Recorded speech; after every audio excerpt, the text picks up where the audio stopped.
حج تو ارکان خمسہ اور ارکان اسلام میں سے ایک رکن ہے باقاعدہ، توحید، نماز، روزہ، زکوٰۃ اور حج، اور یہ فرائض میں سے ہے، ارکان میں سے ہے۔ زندگی میں ایک دفعہ ہر مسلمان کو حج کرنا فرض ہے، لیکن آگے فرمایا کہ فَمَنِ اسْتَطَاعَ إِلَيْهِ سَبِيلًا، جو شخص وہاں تک رسائی کر سکتا ہے، استطاعت اس کے پاس ہے، خرچہ دے سکتا ہے، تو واجب ہے، لازم ہے، نہیں تو نہیں۔ اور باقی رہ گئی بات اس کی عمرے کی۔ عمرہ ایک مسنون عمل ہے، سنت ہے، کوئی کر لے گا تو ثواب ملے گا، نہیں کرے گا تو اس کا گناہ نہیں ہے۔ تو اس لیے فرمایا وَأَتِمُّ الْحَجَّ وَالْعُمْرَةَ لِلَّهِ، لوگو پورا کرو حج کو بھی اور عمرے کو بھی اللہ کے لیے،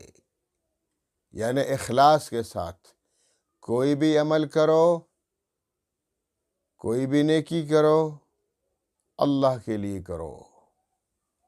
لوگوں کے لیے مت کرو، دکھلاوے کے لیے نہ کرو، ریاکاری کے لیے نہ کرو، نشو و نما کے لیے نہ کرو۔ کرو گے تو پھر اللہ ناراض ہو جائے گا، اللہ کی عبادت میں شرک آ جائے گا، ٹھیک ہے، شرک فی العبادات۔ تو لہٰذا جیسے آج کل اللہ معاف فرمائے رواج ہو گیا ہے، بہت عجیب ہے کہ جناب دھوم دھام سے لوگ حج کرنے جاتے ہیں، دھوم دھام سے واپس آتے ہیں، اور بڑی دعوتیں شاوتیں ہوتی ہیں، پھر بڑی مبارکبادیاں ملتی ہیں، پھر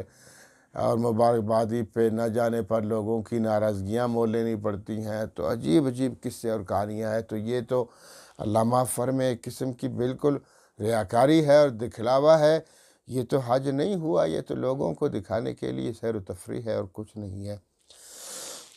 اس لیے فرمایا وَأَتِمُّ الْحَجَّ وَالْعُمْرَةَ لِلَّهِ، لوگو پورا کرو حج کو بھی عمرے کو بھی اللہ کے لیے، اللہ کے لیے کرو، لوگوں کے لیے کیوں کرتے ہو؟ ایک بات یہ ہوگی،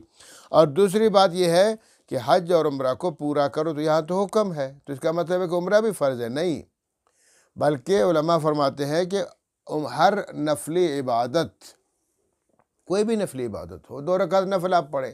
فرض نہیں ہے آپ پر، لازم نہیں ہے آپ پر، لیکن جیسے آپ نے شروع کر دی، آپ نے اس کی نیت کر لی، تکبیر پڑھ لی، کھڑے ہو گئے، کوئی مسئلہ آپ کو پیش آ گیا، آپ نے ترک کر دی وہ نماز وہ نفل، اب آپ پر وہ لازم ہے، وہ آپ پر فرض ہے،